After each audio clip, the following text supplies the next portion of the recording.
आपको यकीन नहीं होगा कि सिर्फ एक खूबसूरत लड़की के कारण ये हरा भरा सा गांव एक श्रापित गांव में बदल गया। वो इतनी सुंदर थी कि हर कोई उसके लिए मरने को तैयार होता। गांव में ऐसा कोई नहीं जिनके दिल में वो न बसती हो, लेकिन किसे पता था कि ये खूबसूरती उनके जान पर बनाएगी। उनका नाम लेना भी मौत को नेवता देना जितना बराबर है। इस छोटे से घर में एक अकेली रहने वाली जिनका नाम है अंबिका। कहने को तो अकेली ही रहने वाली है, लेकिन उसके साथ कोई और भी रहा करता था जो किसी को दिख नहीं पाता।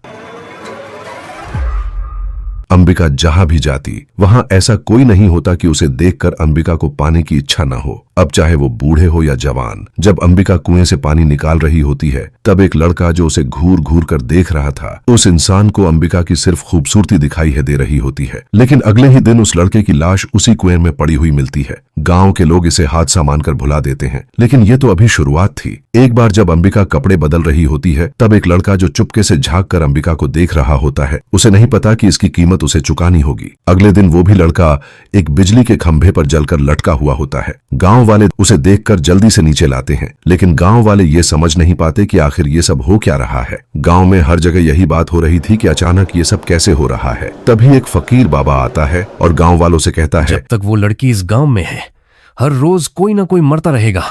लेकिन गांव वाले उनकी बातों को नहीं मानते और गांव में बैठक बुलाई जाती है। सारे लोग आते हैं, बच्चे बूढ़े औरत, हर कोई को बुलाई जाती है। सभी लोग आते हैं, अंबिका को भी बुलाया जाता है। बैठक में वो भी आती है। बैठक में ये चर्चा हो रही होती कि आखिर गांव में ये अचानक सबकी इतनी मौत कैसे होने लगी। तभी अंबिका के पास में खड़ा लड़का गलती से अंबिका की हाथ को टच हो जाता है। वो लड़का बहुत ज्यादा अचानक से वही उल्टी करने लग जाता है, मानो उसे जहर दे दिया हो, और वो वही दम तोड़ देता है। अब तो गांव वालों को ये यकीन हो जाता है कि हो न हो इस गांव में एक बुरी शक्ति है और सबका शक अंबिका पर था। आप लोग कैसे बोल सकते हैं कि ये सारी मौत मेरी वजह से हो रही है? अगले दिन अंबिका को लड़के वाले देखने आते हैं शादी के लिए, लेकिन उन्हें नहीं पता था कि ये दिन उनकी आखिरी दिन होगी। अंबिका उन लोगों के लिए चाय लेकर आती है और रिश्ता पक्की हो जाती है। जब वो लोग जा रहे होते हैं तभी उन लोगों की कार अचानक से ब्लास्ट कर जाती है। लड़के वाले की सारी फैमिली उसी में खत्म हो जाती है। गांव की दो औरत अंबिका के घर आकर अंबिका को सब बता देती है, लेकिन अब अंबिका को भी ये एहसास हो जाता है कि हो न हो ये सारी घटना मुझसे ही जुड़ी हुई है, क्योंकि जब अंबिका नहा रही होती है तभी उसे एहसास होता है कि पीछे से कोई तो है जो उसे पूरी तरह से देख रहा है, उसको फॉलो कर रहा है। फिर जब भी अंबिका सोकर उठती तो उसका बदन ऐसे टूटने लगता मानो उसके साथ पूरी रात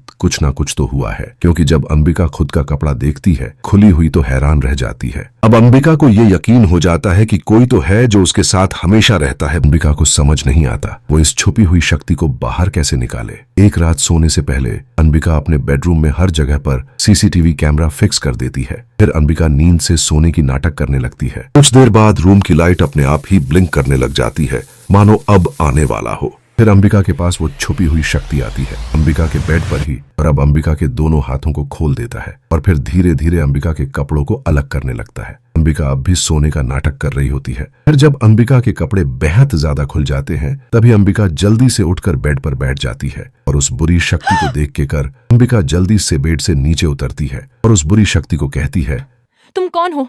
तुम मुझे जाने दो प्लीज। तभी हवा में उड़ती हुई एक जंजीर आती है और उस बुरी शक्ति को जकड़ लेती है। फिर फकीर बाबा उसे जंजीर में जकड़े हुए कहता है, तुम्हें इस लड़की का पीछा छोड़ना होगा। वो बुरी शक्ति बेहद कोशिश करता है छूटने को।